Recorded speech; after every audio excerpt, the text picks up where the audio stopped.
arashigikira abaririmbyi arashigikira abayimenyesha makuru ari nayo mpamvu ubona ko abari ngaha kenshi mu ma events y'abaririmbyi turamubona wo kenshi mu cubero ciwe twese amashi menshi cyane mbere ko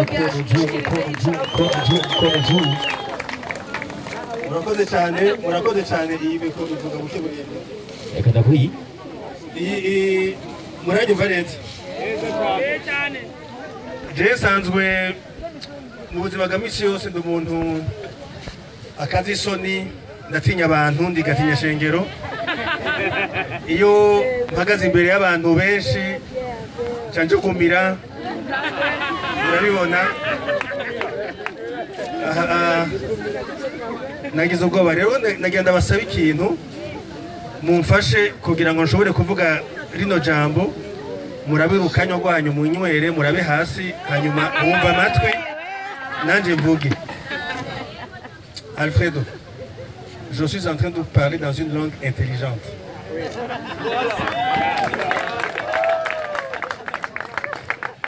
Je ne peux pas comprendre. Si c'est intelligent. Merci. Tugira imana ko Natasha yarose umugabo atekereza.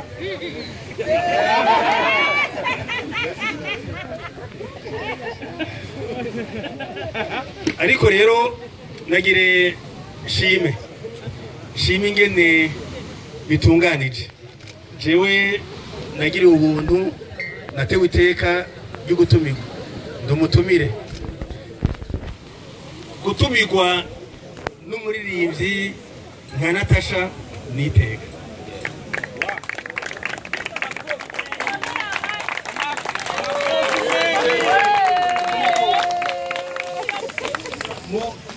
Kwisi yose abantu bagerageza kunezereza abandi abantu bagendana umunezero kuba banezerewe abantu bashobora kuba bafise umutima mubi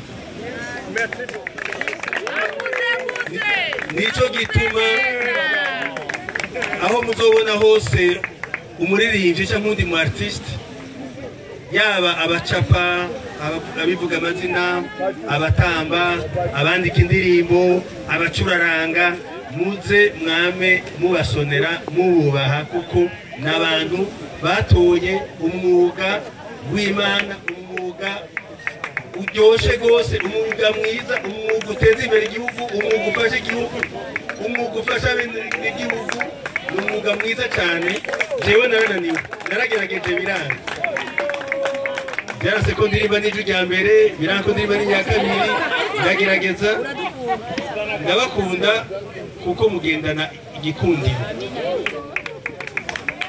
nta muntu ashobora kuba umuntu w'umwana mubi ari umuntu akunda kuririmba kuko imbere yo kuryohera abandi ubanza kuba umuntu wiryohera rero nagira nshimira abafana ba Natasha abafana b'abamizise bose bari ngaha abartiste mbona ngaha narabonye ingene batanguye buke buke bagerageza ubageze ku rwego rwo hejuru harageze rero yuko abantu bamenya agaciro k'umuririmbyi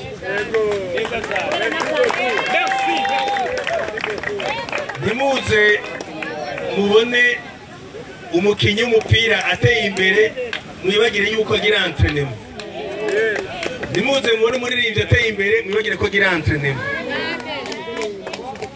kenshi nkuko Alfredo Froyo mu Giswahili cyo muri bwiza musibaze ni fuyo ni froyo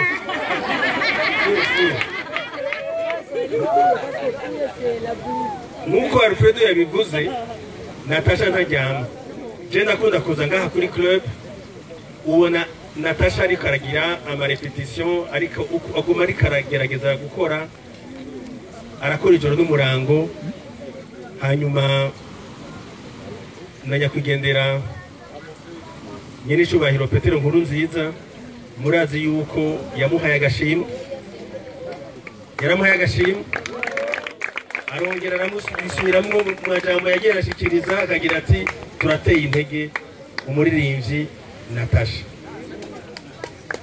Rero kugira ngo je icyo mwasabye kwari ukuza ngaho imbere, ngeze ngaho imbere mu mpamiko musaba kuvuga kandi navuze munkundire ko navuze, nagerageje kwinanata nkavuga muri ko murandaba, nagira ubwoba mugabo ndajugumira mugabo ndifatafata, munkundire ngeze hano kugira ngo runo rubanza tubandanye ruryoshe rutari majambo. Nous avons eu le malheur de suivre le discours de Alfredo Froyo. Je m'excuse. C'est toujours difficile de parler après Alfredo. Parce qu'il fait tellement trop de bruit que c'est assourdissant. Et je voudrais remettre le micro à son détenteur. Merci beaucoup.